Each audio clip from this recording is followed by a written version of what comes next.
What's up, everybody? How you doing? Friday night. It's 10 p.m. here in Maine, and I don't get to do much video stuff during the day when I'm working, or in the evening when I'm taking care of my wonderful daughter. So you get to see me when it's late at night, and I'm usually kind of tired and sleepy and stuff. But nonetheless, I still like to pop in and do some videos with you, just to spend a few minutes and see if I can help further my progress towards persuading you to come to the upcoming Heroify Your Life Personal Empowerment Training Seminar. So I want to talk, that's going to be on March 23rd, by the way, at Fireside Inn by Governor's Restaurant on Main Street and Main Street exit in Waterville, Maine. It's going to start at 9 a.m., doors open at 8 a.m. Got about 8 to 10 speakers coming that are really, really great. It's going to be a lot of fun. The speakers are energizing. The content is empowering.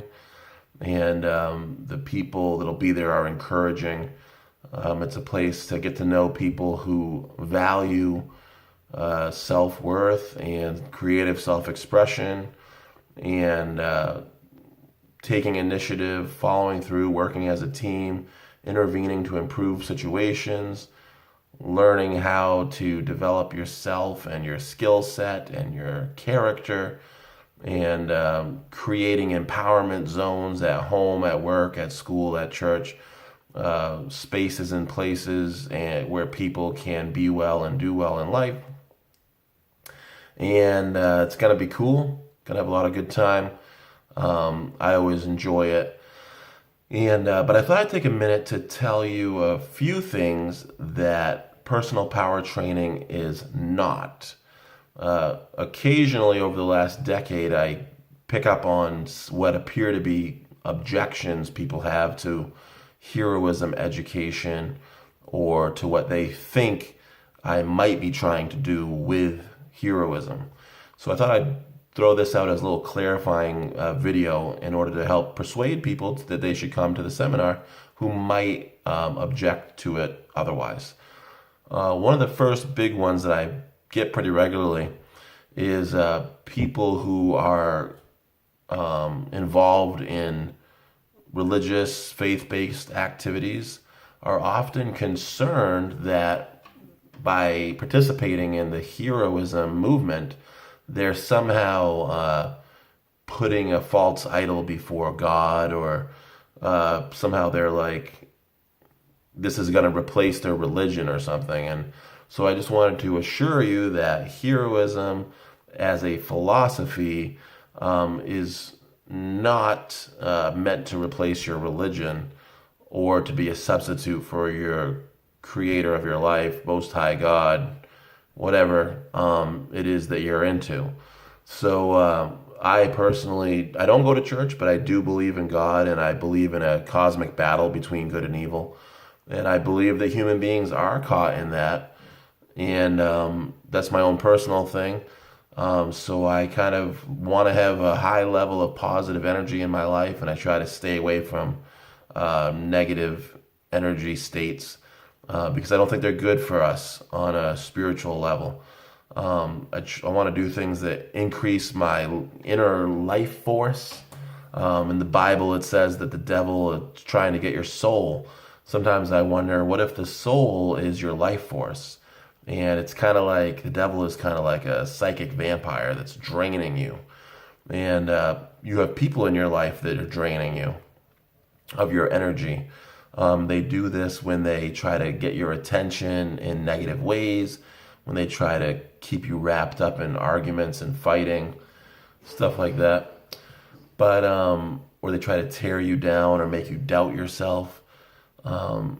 And so you want to, I think it's important to be around people that build you up and make you feel good about yourself, help you to have a higher sense of self-worth, a positive self-image.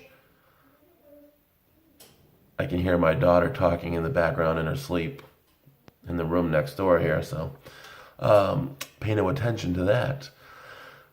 Sounds like everything's fine. But what else? The other thing is, so by the way, heroism is really just a metaphor for being an empowered person, an empowered individual, what I call being an adult, being a fully mature adult. The hero is a fully mature adult human being. That's it. They're someone that can intervene to improve situations. They don't just stand there and let bad things happen. When they do intervene, they create solutions rather than problems. Problems are created by the other character types, like enablers and perpetrators of different types. And this is why I say don't be a perpetrator or an enabler, because they don't win at life in the long run. Enablers keep you stuck. Perpetrators destroy and derail things, whether it's on purpose or unintentionally. So I use heroism as a metaphor, as a vehicle for communicating an idea, which is that there is an ideal form of humanity, and it's called adult. So heroic behavior is adulting 101. And that's where that comes in. So it's not a religion. It's not meant to replace God. It's not something for you to worship. It's a training program to help you to understand your role as an agent of change, an agent of influence, a person with influence in your day-to-day life, and to teach you that you have the power and permission to get involved and modify situations in order to modify experiences and manage experiences.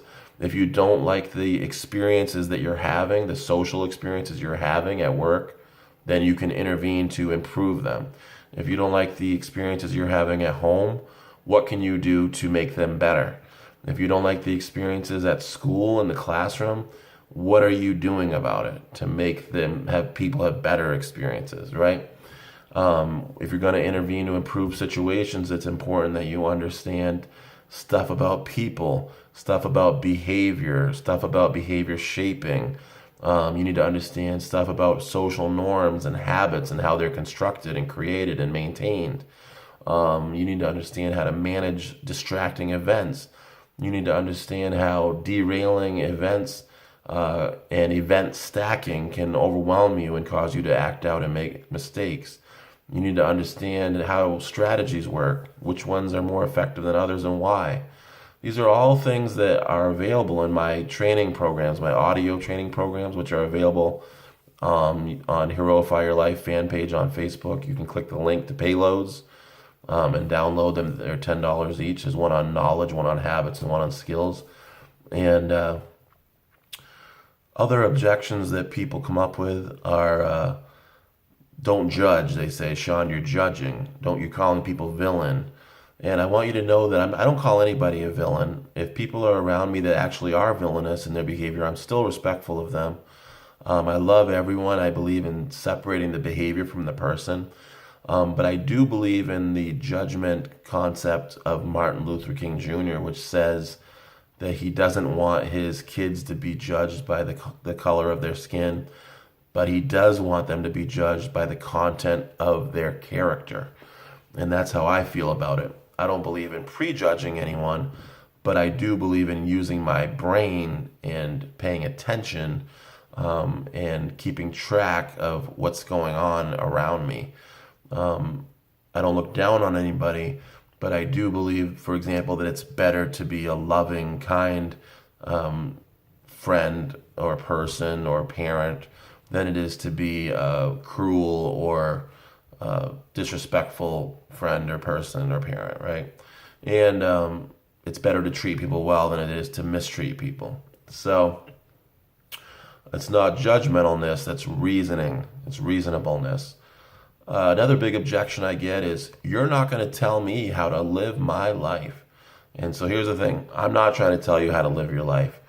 I created a training program that would help you to modify situations so that you can have better social experiences and create healthy social ecosystems, social group structure that is conducive to well-being, emotional well-being, psychological well-being, and a flourishing life, right? Abundant life, really good experiences, fun and enjoyment, flow states, mastery, achievement, positive relationships, positive emotions. That stuff doesn't just happen on its own. Anybody can be cool, but awesome takes practice, right? There's a lady that said that somewhere. Excuse me. So, what else? The other thing I say to that person that says that no one can tell them how to live their life, I want to say, do you get this upset when you go to the automotive mechanic and they tell you like what's going on with your car? Like, why do you get all upset with me when I tell you that there's a solution to a problem?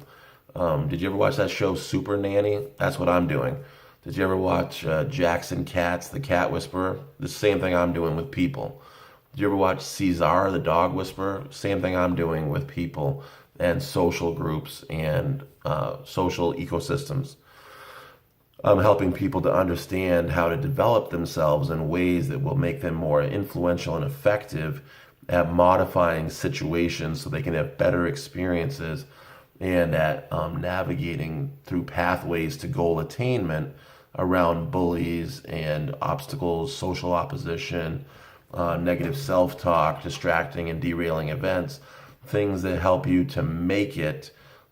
This isn't about controlling you or trying to tell you how to live your life. Those are some of the bigger ones that I can think of off the top of my head. I'm getting super sleepy, so I'll probably have to get off the video here soon. But other objections, I can't really think of any off the top of my head at the moment, so that's probably good enough. But if you can think of any more, feel free to let me know. And we'll talk about it online here. But otherwise, I hope you have a great weekend and a great life. Go to eventbrite.com and type in "We're All Flawed," Waterville, Maine, and you should find the seminar. Reserve your ticket. Reserve your seat. The tickets are free. And come and hang out with some people that support your local awesome factor, the community of empowered individuals. Alrighty, bye.